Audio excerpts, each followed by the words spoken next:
Hi, I'm Anthony Newbold. Welcome to A Closer Look as we continue to deal with COVID.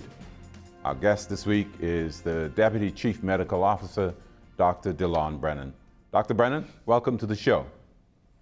Good morning, Mr. Newbold. Thank you very much. I know you've gone through a lot and seen a lot during this whole COVID thing, last 8 months. What is your take on the state of affairs today as I'm talking to you? Sure. It's definitely been an interesting ride for the Bahamas. We continue to deal with it. We've seen it happen in waves. At present, I think we are on a good trajectory. We're seeing a decline in our numbers of cases that we're seeing on a daily basis. In conjunction with that, we are seeing a decrease in the number of sick people, so those who require hospitalizations. And so I think that's a good stead for us to be on. We are getting to a place where people are saying we need to live with COVID. I think that requires us to be able to have the appropriate measures in place to do so. And I think people are becoming a little bit more used to what is going to be that next normal. So I think we're on a good trajectory right now. But as has been the case throughout this pandemic, things change quickly. So we just have to stay aware. Absolutely. Listen, last week the country reopened. Last week, Sunday, yes, the country reopened. You changed from the protocols that you had before. What was the thinking behind medically? What was the thinking behind moving away from the 14-day quarantine and testing at the point of entry? What was the medical science behind that? Sure, absolutely. So if we look at the evidence that's out there, both in country and outside of the country. So first, outside of the country, when you look at what has been put out as advice by the World Health Organization, the CDC, the Pan American Health Organization, what they have suggested is that the level of disease in persons who are traveling tends to be very low. So those persons tend to be without symptoms, and therefore they present less of a risk of spreading it to other people. Now, of course, there are some caveats with that. What is the burden of disease of where people are coming from? What happens in their preparation to return or to come to and travel to your country?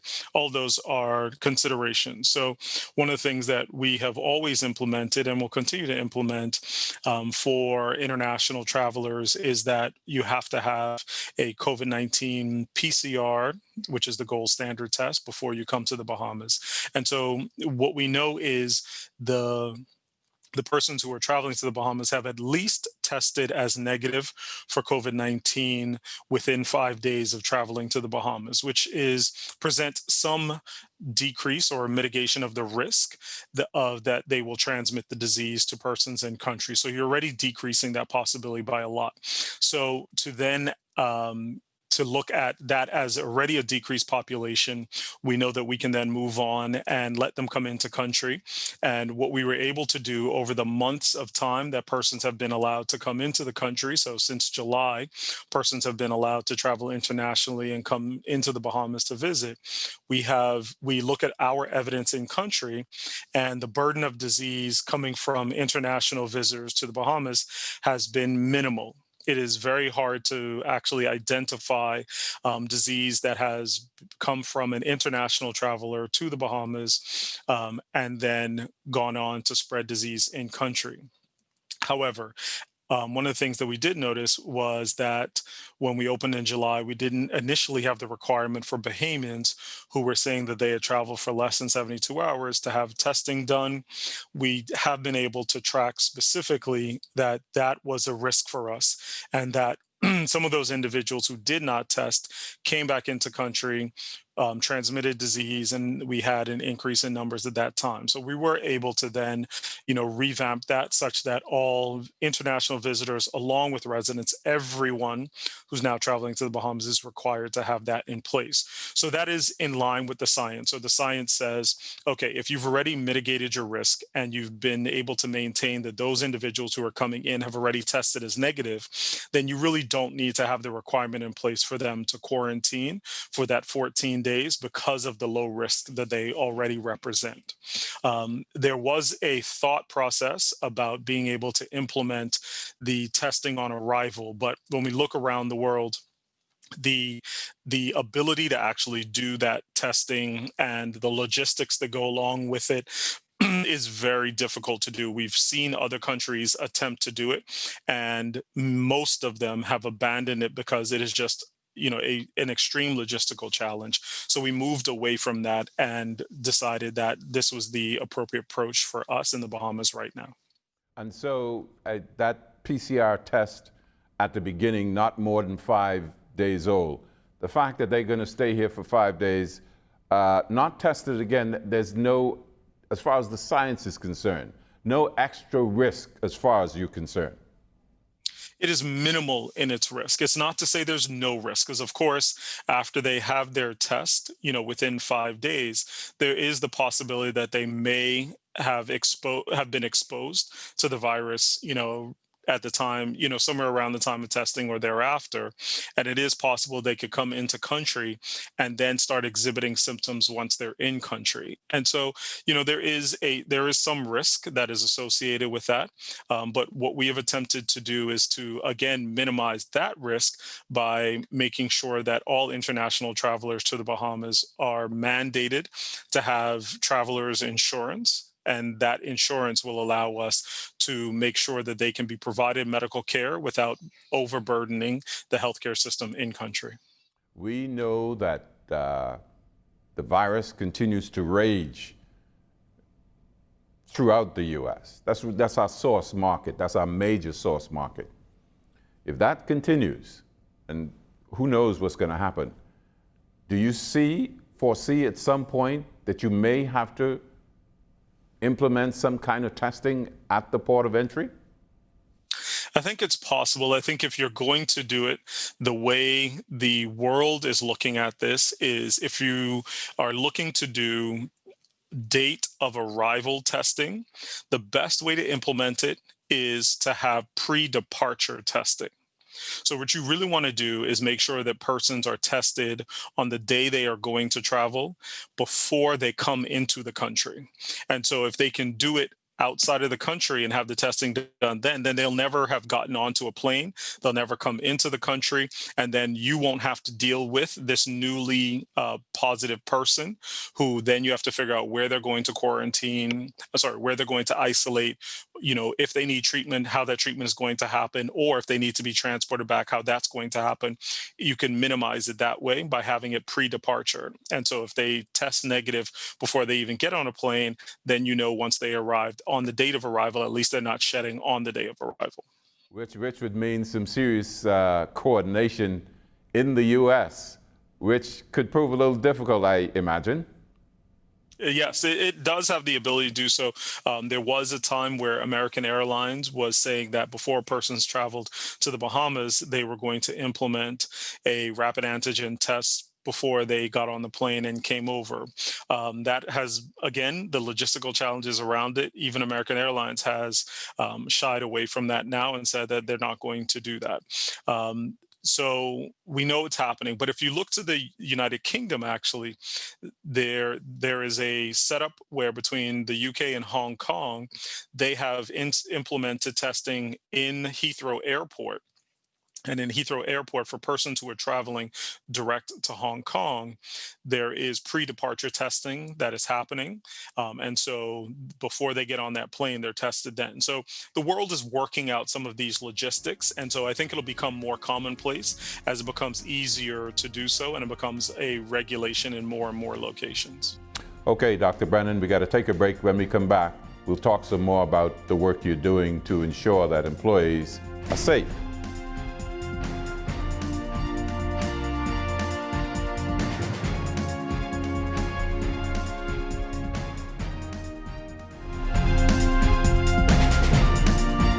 Welcome back. You're watching A Closer Look. I'm Anthony Newbold speaking with Dr. Delon Brennen, the Deputy Chief Medical Officer. Dr. Brennen, hotels, they're going to be dealing with the visitors more than anybody else. They have thousands of employees. What kind of consultation are you having with them to make sure they're prepared to deal with these visitors? Sure. So, in collaboration with the Ministry of Tourism, we are having those conversations, trying to ensure that hotels feel comfortable with the policies that are being put in place. Of course, they are private entities, so we are working to figure out, what their approach is going to be and how that can make sure that it's in compliance with what's happening in country, but that we are not placing an overburdensome load on their employees or themselves in order to do so. So the conversations really centered around around COVID-19.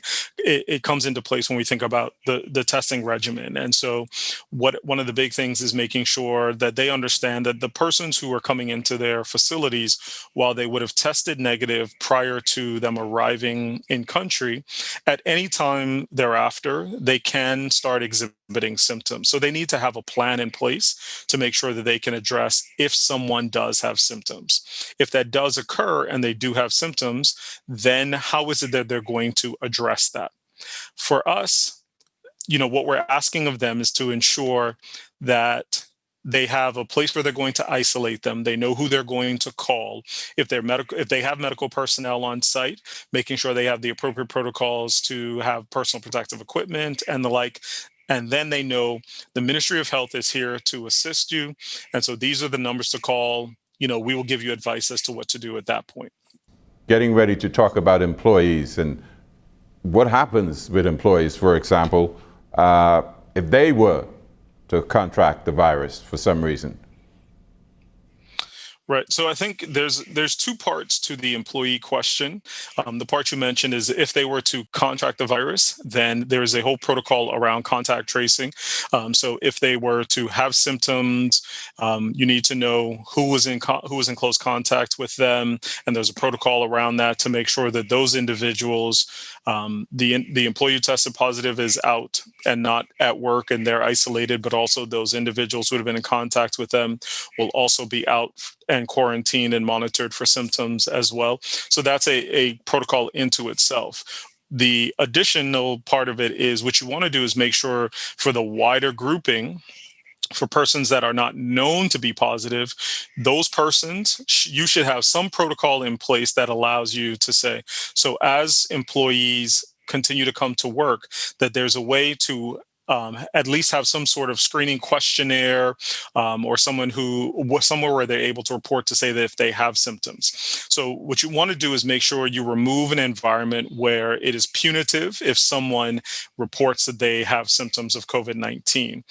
such that their pay is docked or they are some other way punished. You want to make sure that they are free to say, I have symptoms, I have fever, I have cough, difficulty breathing, vomiting, diarrhea, muscle aches, whatever it is that might be a suggestion that they have symptoms of COVID-19. Because then if they feel as though they can report that, then they won't, with symptoms, present to the workplace and have the potential to spread it to other people. So you have to make sure you have that in place, number one. And I think if there's, people talk about testing regimens and the whole nine, that is much less likely to get you what you want to get out of it. What you really want is, because unless you're testing everyone every day with a PCR test, that's the only way to one up the ability for people to be able to report and say, I have symptoms, therefore I'm not going to expose other people. And so if they say they have symptoms, you want to be able to then have a protocol that steers them toward being able to be tested, and then we'll be able to move from there. And then you have a culture that says we want to protect people. We minimize the amount of interaction between individual employees. We want to make sure that they're continuing to social distance, they wear masks and the like. That's the kind of culture you want to put in place in order to protect people. And that's, while people talk about the testing and having testing available for employees, doing random testing on persons who don't have symptoms is not where you want to spend a lot of your time. You really want to spend it on making sure you have a culture of people protecting themselves and reporting if there is an issue. If an employee tests positive for the virus, they're told to quarantine, go home for 14 days. Before they come back, they must be tested again, obviously. correct? In that instance, there are test and non-test protocols that the Ministry of Health has in place. So if someone is, have been free from symptoms for, for at least 3 days, they are at least 10 days past their time where they were tested as positive, there is a possibility those employees could come back without further testing.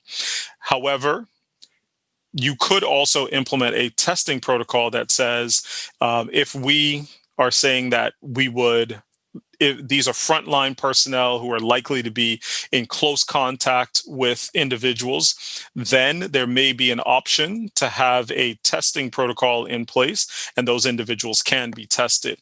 But it's not that everyone who has ever tested as positive, is out and they've been asymptomatic for at least 3 days needs to be tested, because if you look at the science behind it, the science then supports that those individuals are, once they have recovered and they do no longer have symptoms for at least 3 days, do not present a risk for transmitting the virus to anyone else. And so even if they were to test as positive, because the test only checks for viral particles, it doesn't check for live virus, they may still test as positive, but that only represents the shedding of particles, not of live virus. Therefore, they're not infectious to another person. Okay, I want to talk to you some more about contact tracing, but we got to take this break and we'll be back with more after this.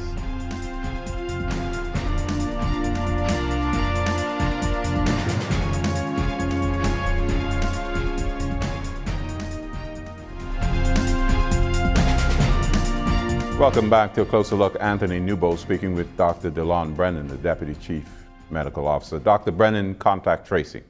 I think we have had some challenges with contact tracing. Now you're going to throw however many tourists into that. Are we where we need to be with our contact tracing regime? We have improved significantly with our contact tracing efforts. That is a result of being able to add additional human resources to it. So we've been able to pull from other employees in the public sector and add them to our team. So it has significantly increased our ability to find the cases, making sure that we have the appropriate information and working with our lab partners, the people who actually do testing.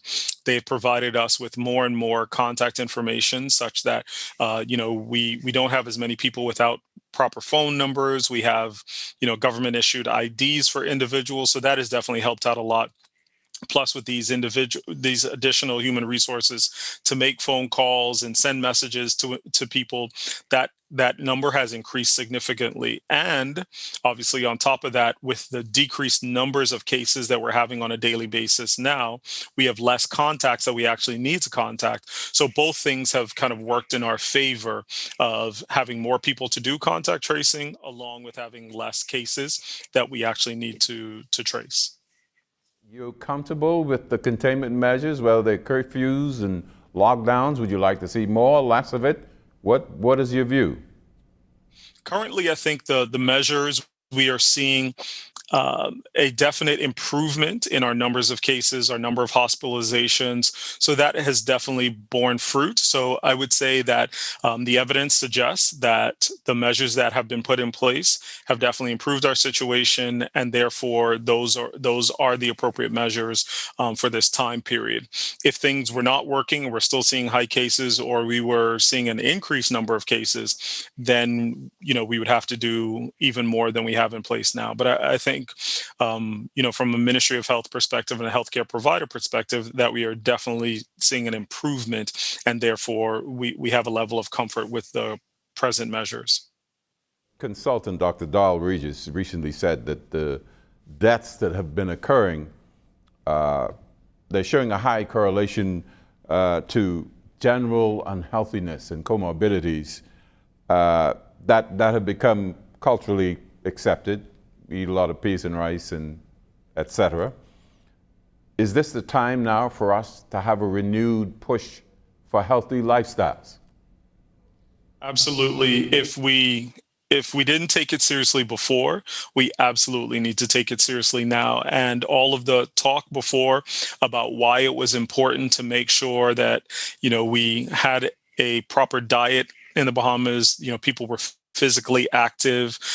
This is now coming home to roost. And so what we see is that we have a higher number of those who need to be hospitalized, and a higher number of those deaths are occurring in people who have these chronic non-communicable diseases or risk factors for it. So people who are obese, people who have diabetes, high blood pressure, those who have heart disease. The literature across the world, not just here in the Bahamas, supports that those who have those chronic non-communicable diseases or risk factors for it are at a higher risk for being hospitalized and at a higher risk for death.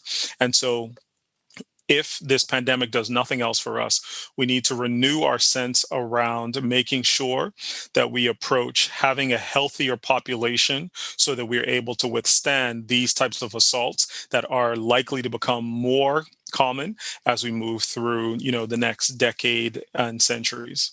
How has the treatment for COVID patients evolved since the beginning that we've all seen, but you know better than the rest of us? Sure. At the beginning, again, we had very little in our armamentarium for the fight against COVID-19. There were lots of treatments. There were more than 200 therapeutics that were being tried in various clinical trials, and most of them bore no fruit. There were lots of them that were touted in mainstream media, social media, about their effects. We hear lots of, persons, even here in the Bahamas, talking about how, it works, these therapeutics, whether vitamins, minerals, antibiotics and the like are helping people. But the truth of the matter is, when you look at the evidence, there are very few of them that are actually helping. And so, now that we've gone through months of this, there are a number of things that have been shown to help, but I will say the majority of that is in hospitalized patients. And so, for those who are having breathing difficulties, high flow oxygen on a ventilator, the introduction of dexamethasone, a a steroid, a corticosteroid that we use for many different things, has been shown and proven to help with those who are having respiratory issues due to COVID-19. And so that has been implemented in those who are having serious issues. In addition to that, those who are hospitalized have been shown to have shorter hospitalizations with the use of an antiviral medication called remdesivir. And so that is another medication that has been proven to have a shortened hospitalization for people, and it isn't just a guess. A lot of the other medications and therapeutics just have not been shown to have that same amount of stand up to the same level of clinical scrutiny. And so, when people start talking about, these all of these high doses of vitamin D or vitamin C or zinc and the like, the truth is, if you were to be able to get, a well balanced diet, and if you needed to supplement that with a multivitamin, you would get the levels of vitamin C, vitamin D, zinc that you would need to support your immune system, and you don't need excessive levels of this. And it has not been proven to fight it off, but a healthy diet and exercise has been proven to do so. So we suggest moving in that direction and not spending all of your money, all of your time, all of your energy in some of these things that have not been proven to really help patients. Definitely not for prevention, and definitely not for cure along the way. So, we just have to be smart in what we're doing, so that we don't introduce something and cause more of an issue or more of a threat, and more risk than there is benefit. Everybody's talking about a vaccine. Obviously, everybody wants a vaccine. We need a vaccine. When do you see, from the information available to you, when do you see a vaccine being available for widespread application? And when do you see that possibly coming to the Bahamas? The expectation is that for vaccines, early 2021, so, the spring to early summer of 2021, it is likely that there should be, if not one, a number of vaccines that are available on a larger scale, like a global scale, to be introduced into our armamentarium to fight the COVID-19 pandemic. And so that's the expectation, that early 2021 will be that time period. The good thing is, with all of the countries and all of the health entities around the world pulling together in order to make this happen, with the research and development, with the funding to go along with it, it is likely that that type of approach will allow all of us in the world to be able to access it within a short period of it becoming available. So, most people the fear from the very beginning is that, those countries with huge economies would buy up the vaccine and not make it available for the rest of us. However, when you have organizations such as the World Health Organization and the like that are sitting at the table to make sure that every country's vote counts, they make sure that we put together this group of this group of countries and this group of jurisdictions, so that all of us will be able to access it. The low-income countries, the middle-income countries as well. Smaller population, small island developing states. All of us will have access to it. And so the Bahamas has made its commitment to do so, to participate in this effort. We've made a financial commitment to do so as well, so that when it is available, we have put our hat in the ring to say we want to make sure that doses of that vaccine are available to us to be able to deliver to those who are most vulnerable. And we know that includes our healthcare workers, our frontline personnel, our elderly population, those who have chronic non-communicable diseases, those who are likely to encounter persons who are positive for disease, those who need to care for individuals who have the disease, and those who are most likely to get the disease. Those are the people who want to make sure have access to it first and foremost. Thank you very much, Dr. Brennen. And thank you for watching A Closer Look. Remember, you can also see us on Facebook and on YouTube.